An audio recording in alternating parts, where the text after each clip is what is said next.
Que o anterior, em 2007, violou a legislação comunitária por ter alargado por 26 anos, sem concurso público, o prazo de concessão à EDP de 2 dezenas de barragens.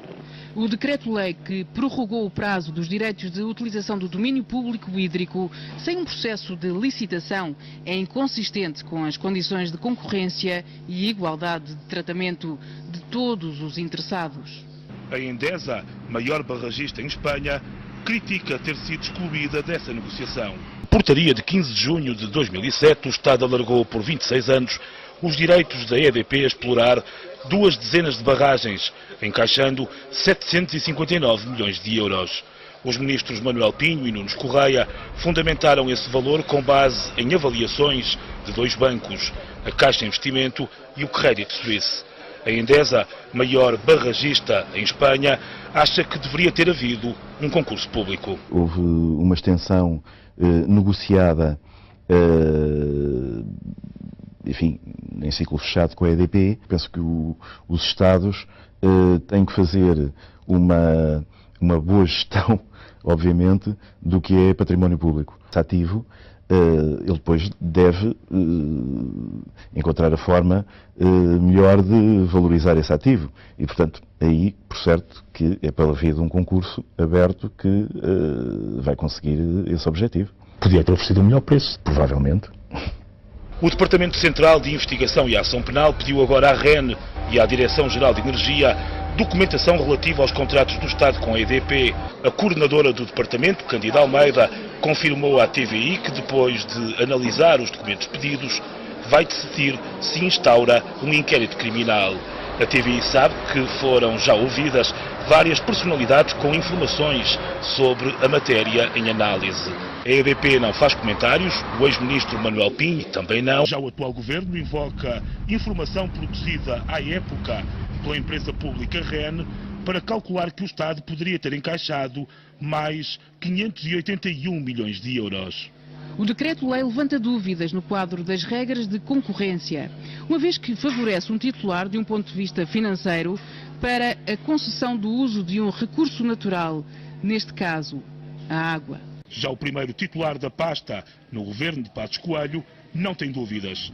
Estes contratos com a EDP são insustentáveis, são ilegítimos, são ilegais e politicamente são um desastre.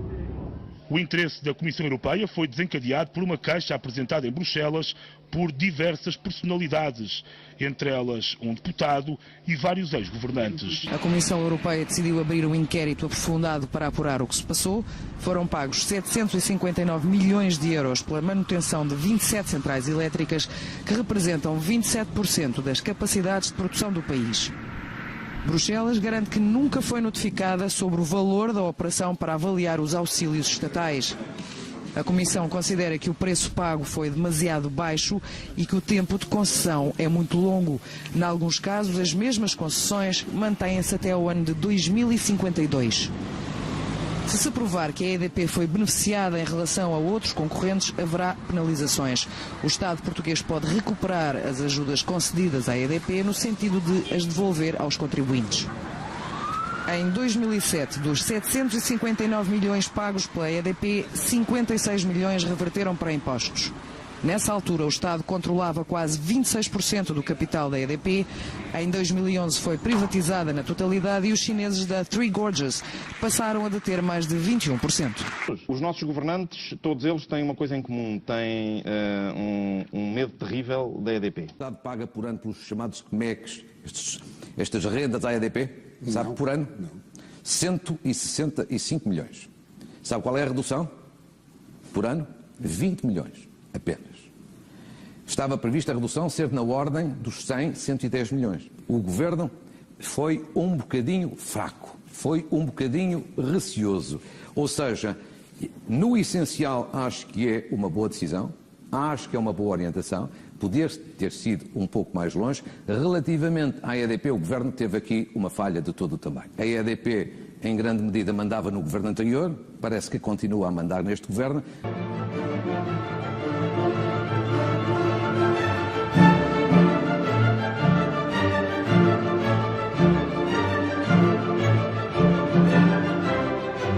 E depois não conseguiu aplicar essa sua estratégia? Não, porque fui proibido de falar de rendas, de rendas não, e do valor. Nem de rendas, eu podia falar nem do valor. Pelo Governo, pelo Sr. Ministro, mas o Sr. Ministro, num determinado discurso que eu ia fazer, ao IDEGA, o Sr. Ministro tinha instruções depois do Governo, que ele estava muito incomodado, proibiu-me de falar daquilo para fazer outro discurso. Eu recusei. E foi aí que saiu. E é nessa altura que acontece o que vamos ver a seguir, no dia em que o então Secretário de Estado da Energia saiu do Governo, o Presidente de uma grande empresa de eletricidade celebrou com champanhe. A revelação foi feita pelo Ministro da Economia, Álvaro Santos Pereira, no Jornal da Noite da SIC. Quando o meu Secretário de Estado anterior saiu do Ministério da Economia, eu tive um dos presidentes de uma dos principais produtores da energia elétrica em Portugal a telefonar para várias pessoas, a comemorar com champanhe a saída do ex-Secretário de Estado. E que estava a fazer um trabalho importante para o país? Não completamente dizer, mas espero que sim.